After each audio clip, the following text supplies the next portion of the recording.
आज हम भीमसरी माता नलवा के अंदर हमारी कुल देवी है, जिसपे ये आप सबको घोड़े जो हैं वो दिखेंगे। मैं हमारे साथ नारायण जी हैं और गमिती बा हैं हमारे मुकेश जी। मार साहब से आग्रह करूंगा कि माता जी के बारे में क्या प्रथा रही है और युवा, अगर आजकल अभी आपने थोड़ी देर पहले कहा युवा इससे विमुख हुआ है और पूरी जानकारी नहीं है, तो गांव के लोग किस रूप से आस्था रखते हैं और किस किस तरह की मान्यताएं यहाँ रखते हैं? हमारे गांव की ये कुल देवी के रूप में मान्यता रही है और ये हमारे जो माता हैं वह कहते हैं कि इन्होंने शादी नहीं की थी, कुंवारी थी, उसके हिसाब से ये यहाँ पे कोई मंदिर नहीं बनाने हेतु प्रेरित करते हैं और जिसकी वजह से हमारे गांववासियों ने यहाँ मंदिर की स्थापना नहीं की है।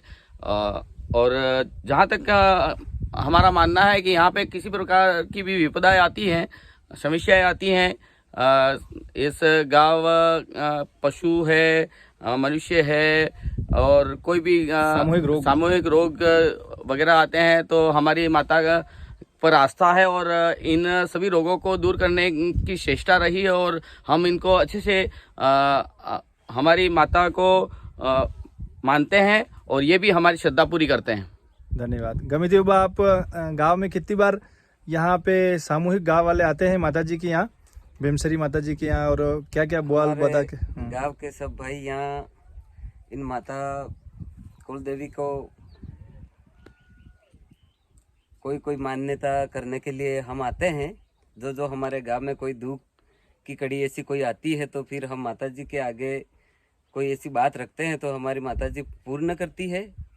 तो हमारे गांव वाले ज़्यादा से ज़्यादा साल में 4 बार माता जी के पास आते हैं हम।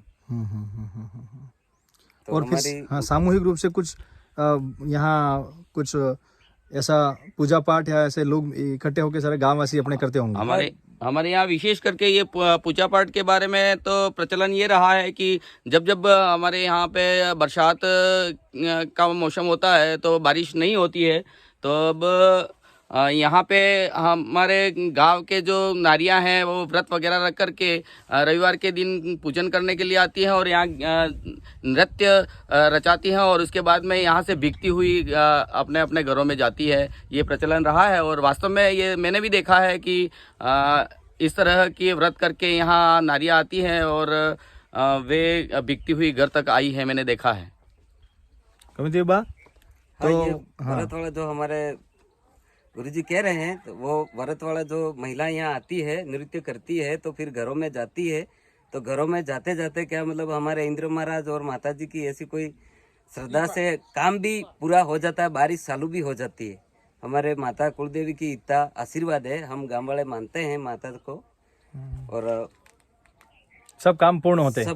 किसी के संतान नहीं हो या किसी के कोई गंभीर बीमारी हो तो यहाँ ऐसा कह रहे हैं गुरुजी और गमिती बा कि यहाँ आके कुछ भीमसरी माता से हम मांगते हैं और वो पूर्ण होने पर ये आप देख रहे होंगे इस तरह का ये जो हमारे जो कहते हैं भगवान का ये घोड़ा है जो आप देख पा रहे होंगे, ये बना के ये यहाँ पे आके रखते हैं।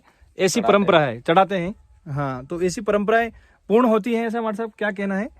हाँ, यहाँ तक मेरा मानना है कि जब किसी ने भी बोल बाधा रखी है और उस बोल बाधा रखने के बाद में उनकी जो आस्था है, वो जो भी इच्छा इनके अंदर रहती है वो पूर्ण होती है और पूर्ण होने के बाद में यहाँ पे इनके घोड़े के रूप में इनके रखा जाता है और पूजन वगैरह भी किया जाता है।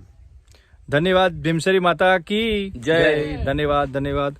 आपको दर्शन कराते हैं भीमसरी माँ के। ये सारी मंदिर है और ये सामने ये हमारे जो भक्तों ने जिनकी मान्यता रही है इस तरह से ये रखे हैं। आपको दिख रहे होंगे ये बहुत सारे मान के जो मन्नतें जिनकी पूरी हुई है इन्होंने ये रखा है और ये भीमसरी माता है और बहुत ही विहंगम दृश्य है। आप देखेंगे तो ये पूरा हमारा गांव है और ये नलवा गांव है और नलवा गांव के जितने भी हमारे भाई बंधु हैं, जो हमारे कोटेड़ कटारा परिवार, मनात मेणात परिवार, आहारी परिवार, ये सभी लोग हम यहाँ आके सामूहिक रूप से इस भीमसरी माँ की पूजा करते हैं। आप सभी को धन्यवाद। जय हिंद, जय भारत। जुड़ते रहिए हमारी वसीयत और विरासत के इस कार्यक्रम में ऐसी अनेकों ही बातों लेकर पुनः आपके बीच में उपस्थित होंगे। जय हिंद, जय भारत।